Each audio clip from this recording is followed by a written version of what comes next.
எல்லோருக்கும் வணக்கம். இன்றைக்கி என்னென்னா நம்ம தட்டை அறுக்க வந்திருக்கேன் காலையிலே 2 நாளைக்கு அப்புறம். இன்றைக்கி வந்து இவ்வளோ தான் அறுத்துருக்கேன். இவ்வளோ போதும். இதுவே 2 நாளைக்கு நமக்கு தேவையான அளவு. அப்புறம் பார்த்திங்கன்னா தட்டை வந்து இன்னும் எவ்வளோ வளர்த்தியாக நிற்கிதுன்னு பாருங்கள். இதில் என்னென்னா நல்லா முத்திடுச்சு இது. அதனால் என்ன பண்ணோம், இந்த பாருங்க இந்த மாதிரி பூ வந்திருக்கா. இது வந்து அந்த அடிப்பாகத்தை வந்து அப்படியே கழிச்சு விட்டுரும் மாடு. அதை தின்னு சவிச்சிக்கிடாது. அது கொஞ்சம் கட்டை மாதிரி இருக்கும். அதனால் சரி, அப்புறம் என்ன பண்ண, ஒரு மாடு தான் இருக்குது. அந்த ஒரு மாட்டுக்கும் என்னால் முடிஞ்ச அளவு தீவனம் எடுத்து போட்டுட்ருக்கேன். அது வந்து இன்னும் ஏறக்குறைய இன்னொரு 10-20 நாளைக்கு கட் பண்ணுறதுக்கு இருக்குது. அது போக புதுசாக உள்ளது இன்னும் வளர்ந்துக்கிட்டு இருக்குது பாருங்கள். இதெல்லாம் ஏற்கனவே ஒரு டைம் வந்து அறுத்துட்டு விட்டது.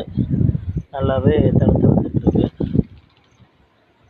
அப்புறம் நம்ம சேனலை வந்து சப்ஸ்கிரைப் பண்ணாதவங்க பண்ணுங்கள்.